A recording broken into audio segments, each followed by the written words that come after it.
Chapter 2. The next morning, Wiglaf rolled up his thin blanket and tied a rope around it. He was packed. Then he stuck his sword, Shorkill, in his belt, breakfasted on eel porridge, and stopped by the henhouse to tell Daisy about the quest. Old Gay Uglay, said his pig. Back in the castle yard, Wiglaf found Janice waiting beside the slightly less greasy eel cauldron. Firepot gave us food for our travels, she called, holding up a bag that smelled strongly of eel. Erica was sitting on the scrubbing block, scowling down at a letter. At last she looked up. My Uncle Homer and Aunt Margie, who rule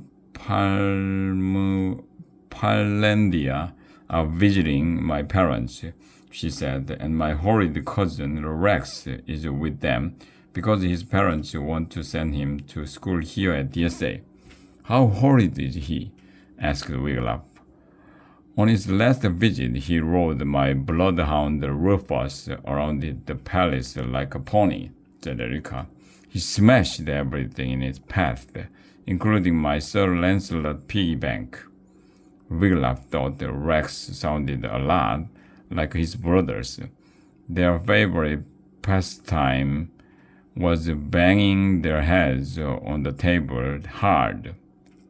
Erica stuck the letter into her pack and pulled out a map. "'Tis a 2-day hike to Firebreather's lair," she said. "Where is Angus? We must be off." "Ready," called Angus, who came out of the castle carrying an enormous pack. Just then, Wiglaf spied his younger brother Dudwin racing toward them. Dudwin was a stout, yellow-haired lad and already taller than Wiglaf.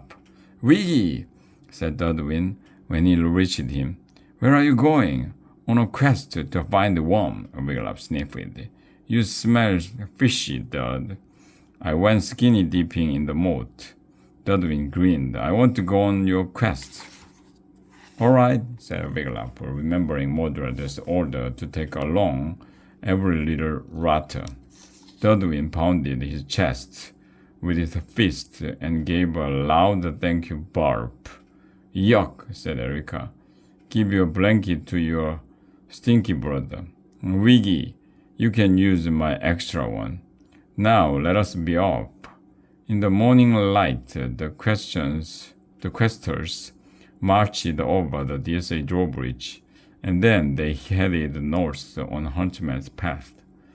"'Tis still hard to believe you and Dudwin are brothers, Wiggy," Erica said, keeping her voice low. "You two look nothing alike." "I know," he said.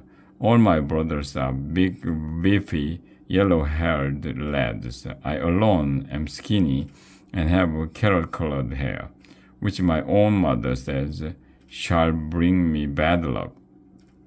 On the questers marched through the dark forest. Every time they spied a cave, they stopped to search it, but they found no sign of worm. Long before midday, Angus cried, "We must stop. I need lunch." They all sat down on a flat rock beside the entrance to another cave.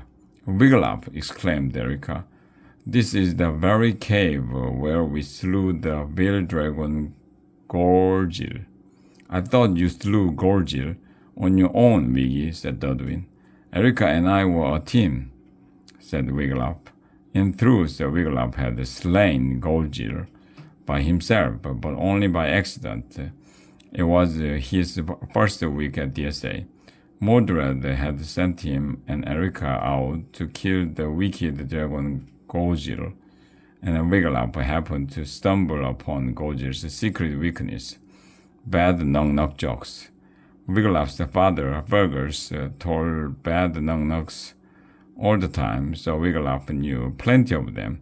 He kept telling jokes to the dragon, and the knock-knocks knocked him out for good. Janice pulled the eel maltweed wraps out of the bag. "Here's lunch." Phew, said Erica. Have anything better in your pack, Angus? What are walking out? Angus said, his mouth jammed with goodies. Listen, said Dudwin. I hear music.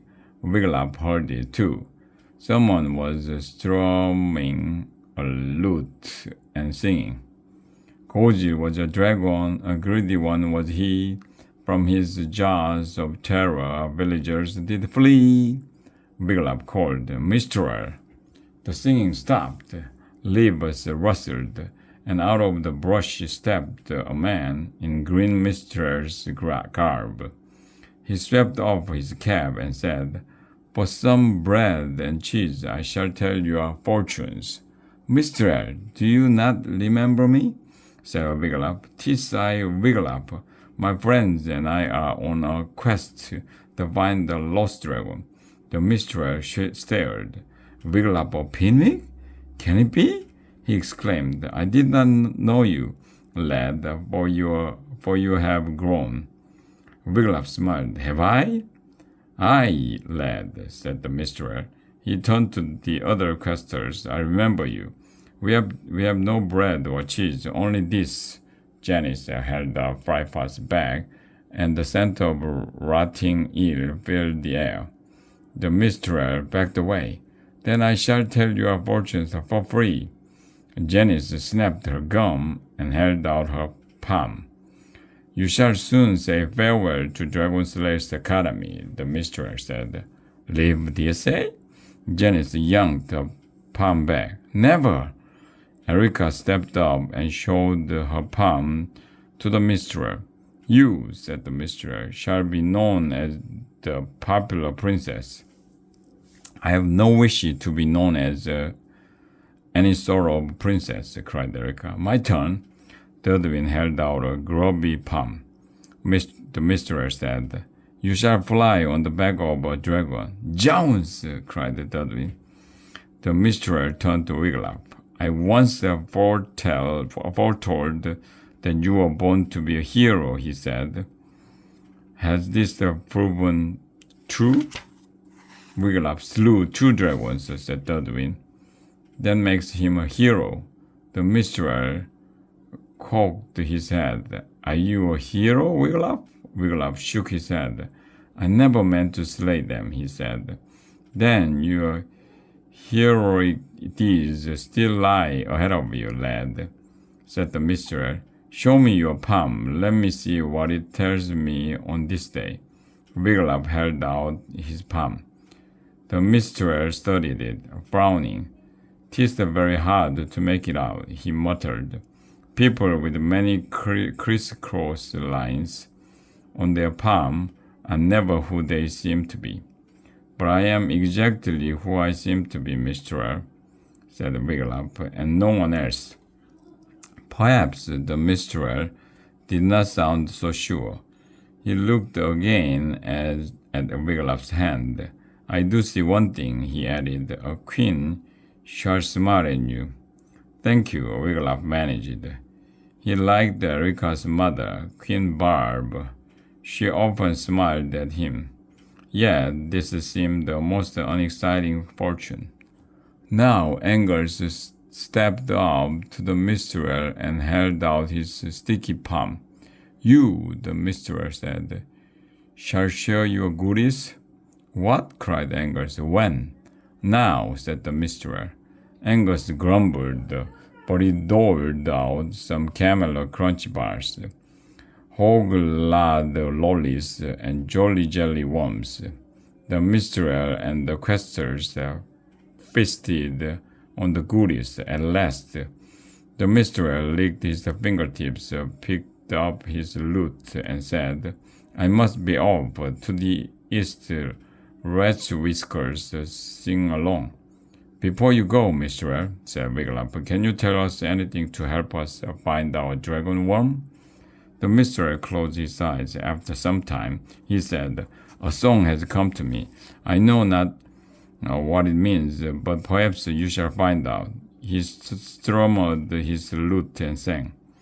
Soon upon a sunny day, when families get together, The winds shall blow, and they shall bring a sudden change of weather.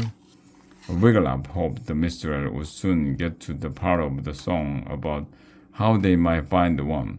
The sky shall turn as black as the night. The people all shall run about.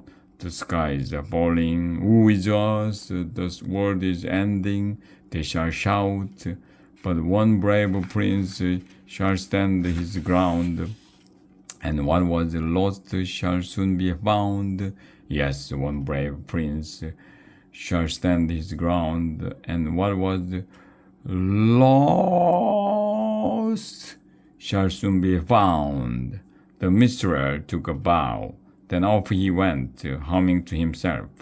The questers stared after him. What a crazy song, said Dudwin. I don't like the who is us part, said Angus. What was lost shall soon be found, said Wiglaf. Do you think he means one? Who knows, said Janice. And who's the brave prince? Erica shook his head. I fear the minstrel has lost his witch. Wiglaf hoped this wasn't true, but the song was disturbing. He gathered his courage and cried, Let us go thitherward to find one. On the questers marched.